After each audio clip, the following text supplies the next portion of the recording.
thank you, Teresa. And thank you, Stacy. Stacy is behind the scenes running this fabulous webinar that they put together for me to come out and share with you how to be a successful entrepreneur. And I love being an entrepreneur. One of the things that you can ask yourself is, what is an entrepreneur exactly?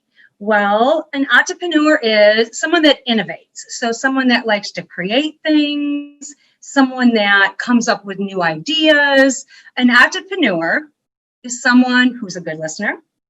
An entrepreneur is someone that brings their own secret sauce to the game. An entrepreneur is someone that is willing to say to themselves, I don't know everything, and I am willing to listen to other ideas. And so being an entrepreneur is a whole host of different things.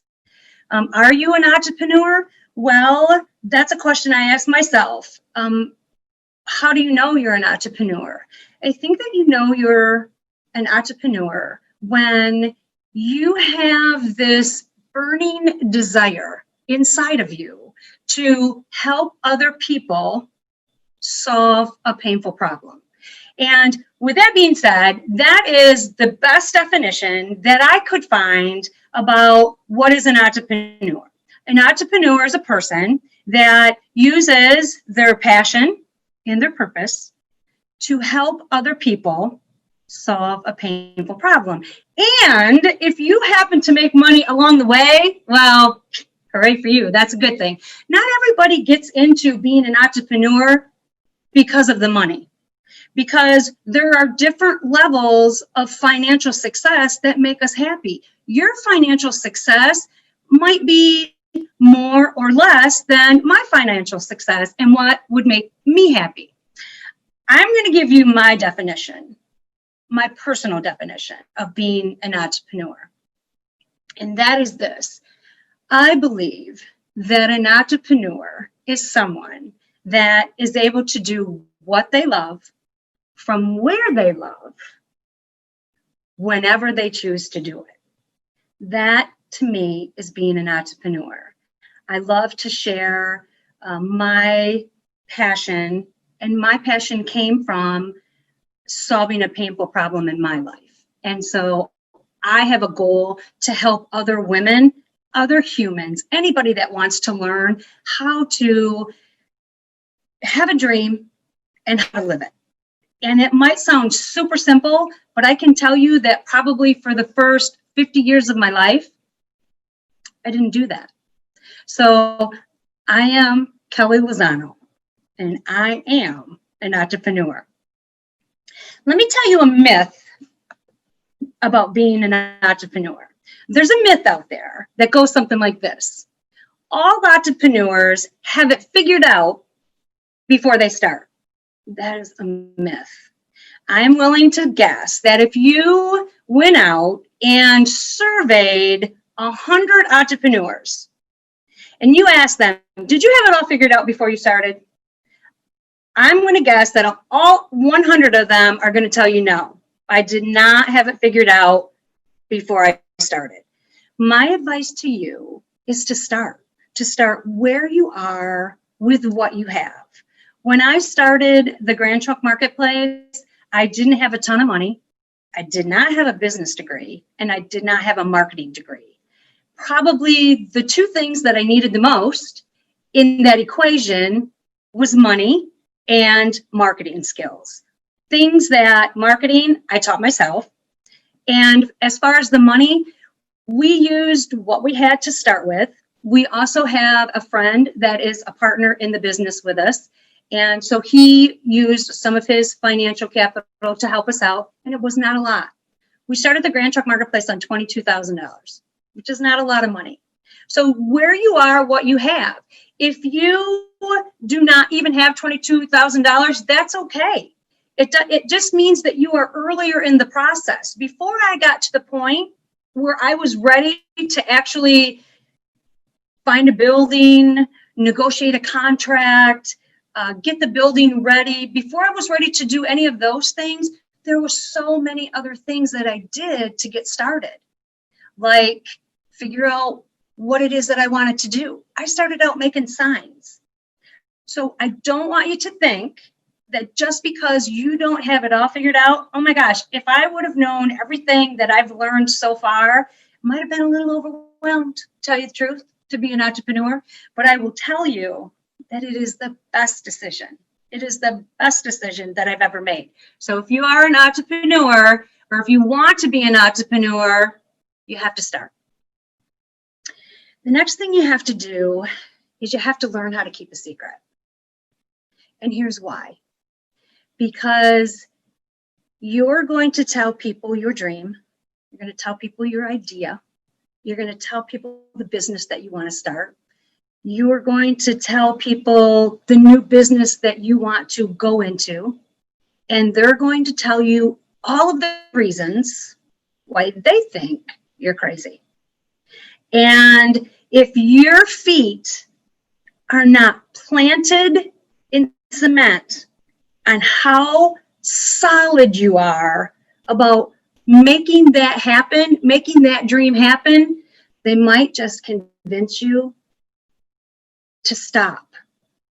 And I'm willing to wager that there have been millions of really good ideas that got kiboshed at this point. Because you told your best friend what your great idea was, and they looked at you like, oh my gosh, you're crazy. That will never work because ... Don't tell people your dream. Give yourself 6 months, a year, maybe 2 years to really hone in on what it is that you want to do, and then share the dream with people. And it's still going to happen. They're still going to tell you you're crazy, but you're going to smile and you're going to know that you know that you know, and you're going to keep moving forward. I will suggest that you find that one person, you find that special someone that you can pour your heart into, that you can tell all your crazy dreams to, and they're just going to listen. They're just going to listen to you, and they're going to allow you to dream and dream out loud and dream big. See, I'm going to be honest with you, this is a really hard one for me because I don't necessarily find it easy to not tell everybody everything that I'm thinking about doing. Because not only am I a creative entrepreneur, I think out loud. I think my best out loud. And so I tell a lot of people probably way more than they need to know in the beginning. And they give me reasons to take a look at self-doubt. But what I've learned to do along the way is to either not talk out loud, which is really hard for me to do.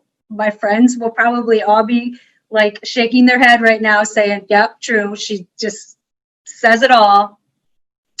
But I've taught myself that when they give me the reasons why they don't think it'll work, to just let that go and to just keep going.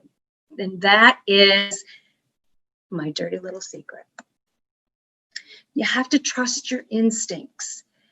You have to trust that feeling that you get in your gut when you know something's not right.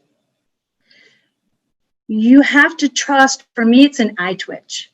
So when my eye starts twitching, I know that I'm either in the wrong place, or I'm stressed out, or that someone is bullying me, because my eye twitches when I'm being bullied.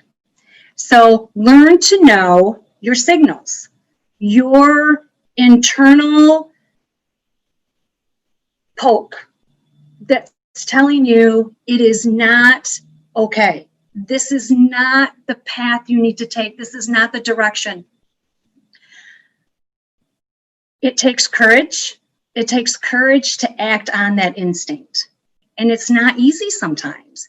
It's not easy sometimes to say no. It's not easy sometimes to back out of a deal that is like right there from being done. But you know it's not the right thing to do. I promise you this, every single time that you act with courage on your instinct, it will always be a win. It will always be a win.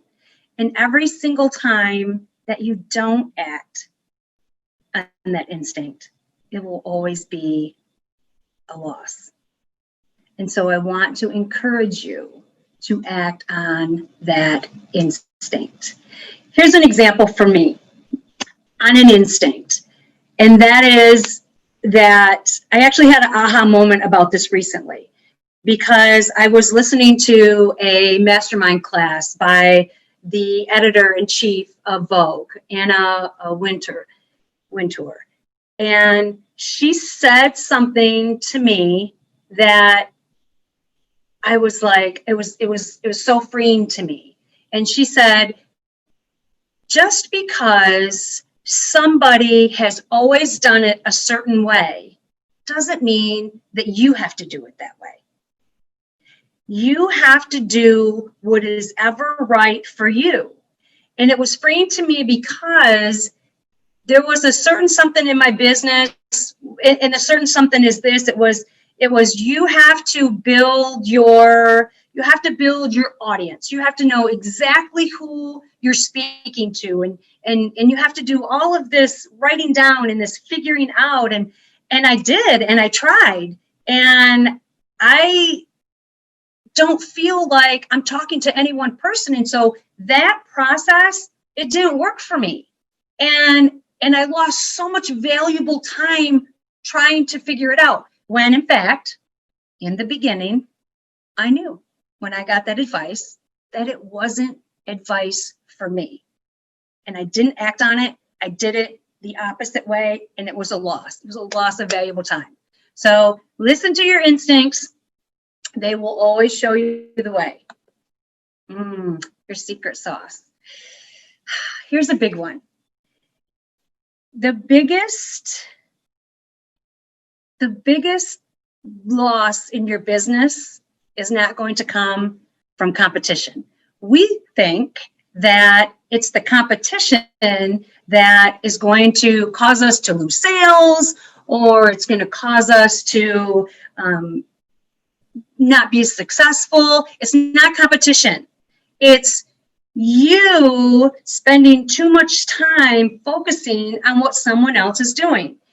Your success is in your secret sauce. It is you. It is how you do things. It is how you talk to people. It is how you sell things, how you put things to, it's you. It's all you. So what happens is like, we spend so much time thinking, what's she doing? How's she doing it? Oh my gosh, she's so successful. I want to be just like her. Well, you can't be just like her.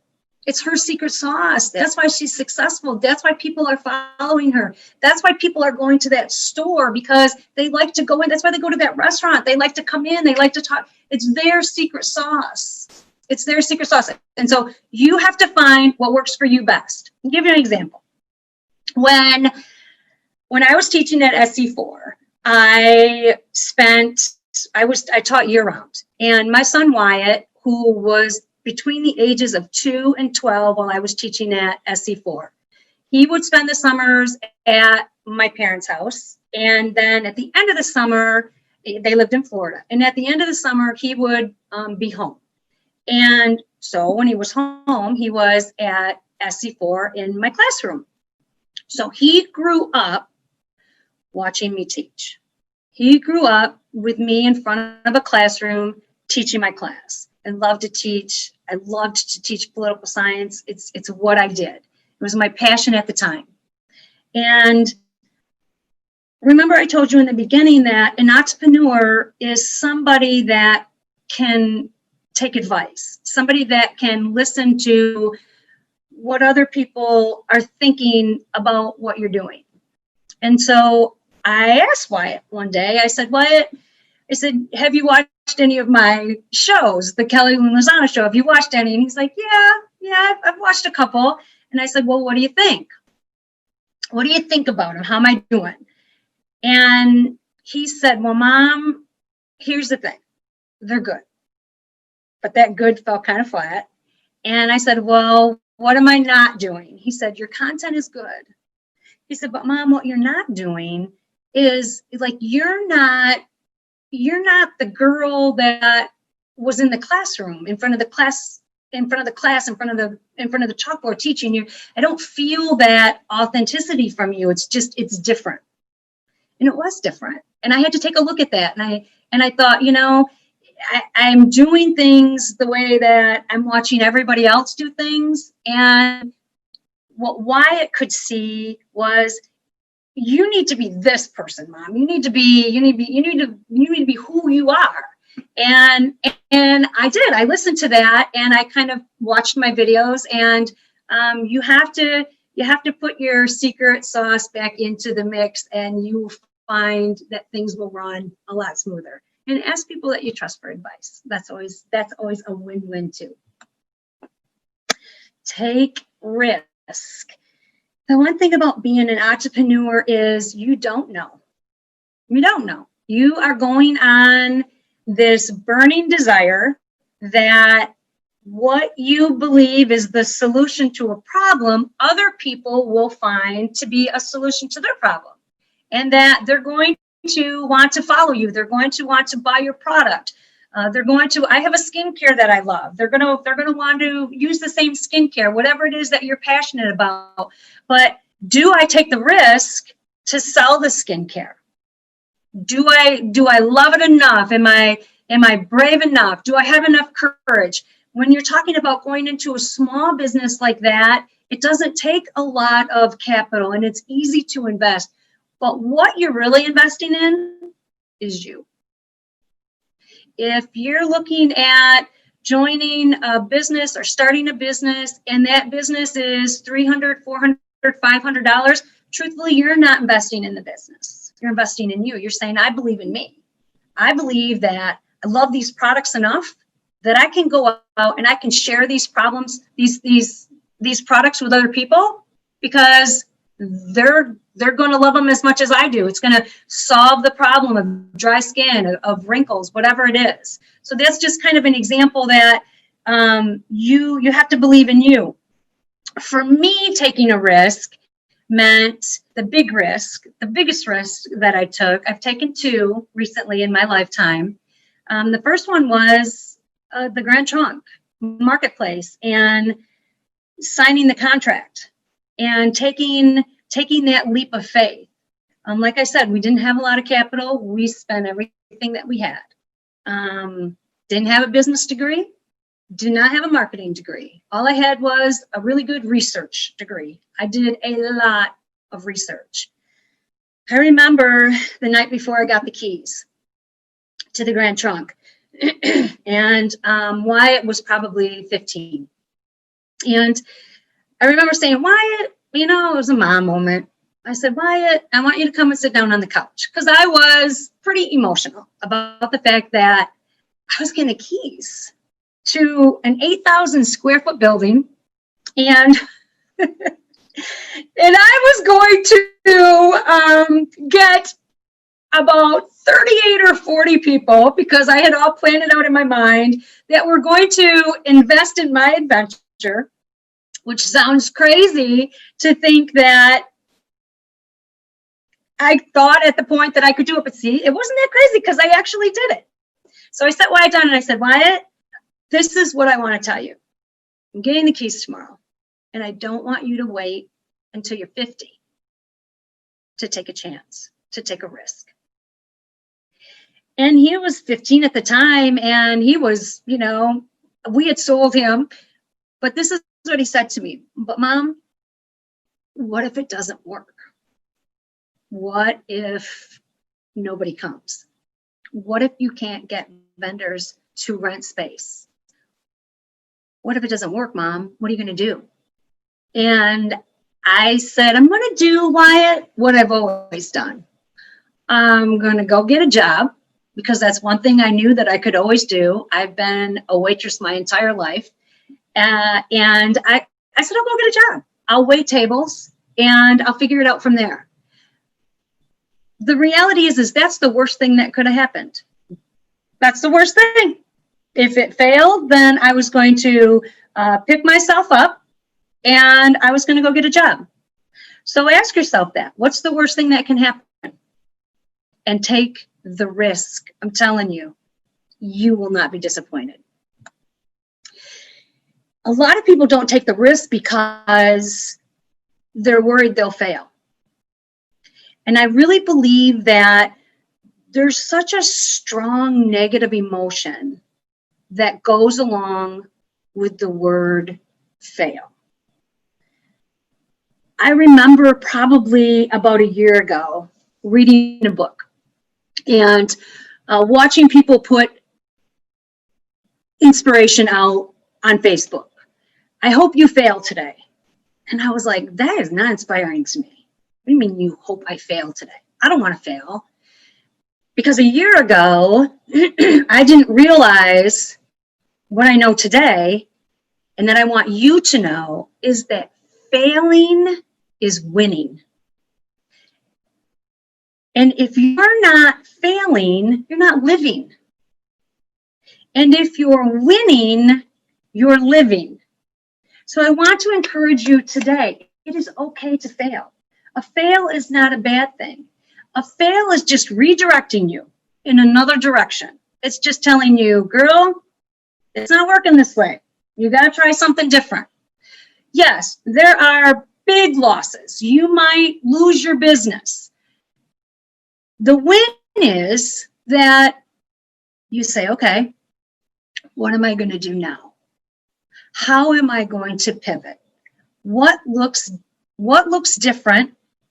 What did I do? What didn't I do? And how can I do it better? That's why an entrepreneurial mindset is so important, because, I mean, in these 10 things that I'm sharing with you today, there's only 10. There's only 10. And if I showed you my notebook of how many things that I had to go through to pick out 10, there's so many. These are some of the most important to me right now that I felt like I could share with you. And failing is one of them. It is okay to fail. And if you don't take the start, you'll never know. You'll never know. I didn't know if the Grand Truck Marketplace was going to make it past 6 months. I did not know. I didn't know if it was going to make it past a year. I did not know that there was going to be a pandemic. And I did not know if we were going to make it through the pandemic. I didn't know. I didn't know. And you don't know either. And so the best advice that I can give you is that when that gut, nasty feeling of fear brings its head up in your stomach and you're just like, no, just say, hey, I really don't want to feel this way about fear anymore. And you know what? Fear is not a bad thing. All that fear is telling me is, I need to change my direction. And change your direction. Focus on what will move the needle. This is a big one. This is a big one. I heard someone say, and this made so much sense to me when it talks about focusing on what will move the needle, and it is this: do less and obsess. And what that means is that if you're like me and you're a creative entrepreneur, you have 15 projects going at one time.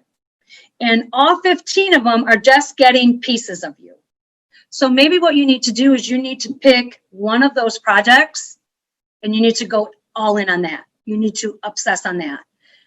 Maybe you need to look at all of your projects and decide which project is going to do what you need it to do right now.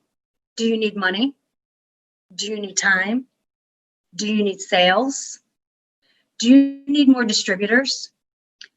Do you need to stick to your budget? Whatever it is that you need that will help you get to the next level, that will help you get to the next step. So for me, right now, I have a couple pretty important things going on right now. I said, I had taken 2 really big risks this year: the Grand Truck Marketplace and Girl on Fire. And Girl on Fire is a conference that is centered around what I love to do. And I love to give women the tools and the inspiration to dream, and then to live those dreams, find a way to live those dreams out loud. So I decided I was going to have a conference, and I didn't know I had to take that risk if people were going to come or not. So right now, I have to focus on what's going to move the needle. Right now, my focus is really building out my conference for the Grand Truck Marketplace. I have to get the tickets out for sale. So I want to encourage you, make a list, look at what you need to do to move the needle. Whatever it is, this is what you do. You say to yourself, what do I need to do to take my business to the next level? What do I need to do to be happy? And you're like, wait a minute. We're talking about entrepreneurship. And you just asked me, what do I need to do to be happy? Well, remember what I told you my definition of entrepreneurship was? My definition of entrepreneurship is to do what I love, when I love, and where I love. And when I can put all those things together, that makes me happy. Some of you have children. I have 4 pups and 3 cats, and they are my children. And they do not act right if I am not home for a quarter of my day. And I know that I have to go home at 5 o'clock. I have to go home because I have a responsibility to my pugs and to my family, and I want to be there. I mean, I'm going to be honest with you. I love to grind. I love entrepreneurship. I love to help people. And I love to be in my pajamas on my couch. I do. I got some really nice new pink slippers for Christmas from my girlfriend, Sheila. I love those slippers so much. And I'm telling you, I love to be in those slippers, and I love to be on my couch. And I like to watch movies. That makes me happy. I'm an entrepreneur because I define who I am, when I'm going to do it, how I'm going to do it, who I'm going to do it with. I love the process. I love the highs, and I love the lows. I love making the sale. I love, how am I going to make the next sale? It's been a while. And to be an entrepreneur, you have to be willing and ready to go on that roller coaster ride. And you have to know what it takes to move the needle. Oh, this is a good one. I love this one. Proximity matters. It took me a really long time to get this. And I hope this helps somebody. Here's why. Let me start with this. So Teresa asked me, right, to come on and to teach on entrepreneurship. And it was a really big deal for me because 3 years ago, when Matt Brooks and the Underground, and they were doing their entrepreneurial conferences, and Crystal would send me invites and say, you got to come to this. And I'm like, I got to come to this. Why am I not being asked to speak? I mean, I'm at the Grand Trunk. I'm busting my butt. I'm an entrepreneur. And the reality is that I really wasn't that much of an entrepreneur. I was a business owner that stayed inside of her 4 walls and didn't go out and meet new people. And going back to what is an entrepreneur, I wasn't listening very much to what other people were saying, even though, see, I told you earlier, I was a good listener. I wasn't teachable because I knew that I was going to stay in my ship and do it my way. And it took me a while. It took me a while to learn that I needed to be in a room with other people who are successful. There's a saying that goes, a rising tide lifts all ships. And my rising tide right now is that I am in a co-op space and why co-op space? Well, because there's 20 other entrepreneurs there. There's 20 other business owners there. There's people that are far more successful than I am in that environment. So the rising, as they get more successful, I rise with them because I'm in an environment, proximity. I'm in the room with them. I'm in an environment where I can learn. I'm in an environment where it's like osmosis, like, they learn from you and you learn from them. It is the biggest tip, I think, right now that I'm living out loud is proximity. And that I'm constantly thinking about whose room can I get into? See, I wouldn't leave my room. I never left the Grand Trunk Marketplace. I didn't have an entrepreneurship. I had a job. I didn't want a job. I left my job so that I could spend more time with my son. And what did I do? I came here and I created another job. And the universe will find a way to knock you in the head and say, you're not on the right path. You're not listening to me. This is not what you're supposed to be doing. For me, I had a tear in my retina because I was working 12 hours a day, 24/7. I thought that's what entrepreneurship was. It's not. It's doing what you love, where you love, when you love. That's what it is. And so put yourself in a room with other people that know more than you do. And here's an easy way to do it. If you don't want to step out into a co-op space, or you want to physically join a club because, we're all wearing masks and doing COVID, find yourself a master class, find yourself a group of people on Instagram, on Facebook, on social media that you can learn from, Find a way to be around other people that will encourage you and that you will grow and that you can learn from. Okay. It's so important. It's one of my biggies right now. Proximity matters. And the last one is learn. Learn. I love to teach. I love to learn. And when I'm not learning, I'm not moving. I'm not moving forward. When I'm learning, I'm growing. And so I want to encourage you to find people that are doing what you're doing, find people that are doing what you want to do, and learn from them. As my good friend Krista Mosier would say, just because they're telling you the whole story, what you need to do is you need to eat the fish and throw out the bones. So take all the golden nuggets and let everything else go. But don't just learn from one person. Find a lot of different people to learn from. And you will turn on that creativity in your brain, and the ideas will come. That's where the ideas come. That's where new ways of thinking come. You have to learn. You have to learn. You have to keep growing. It goes like this. This is my Girl on Fire talk, and that is that you have to dream, you have to learn, you have to grow. And when you do those three things, then you become.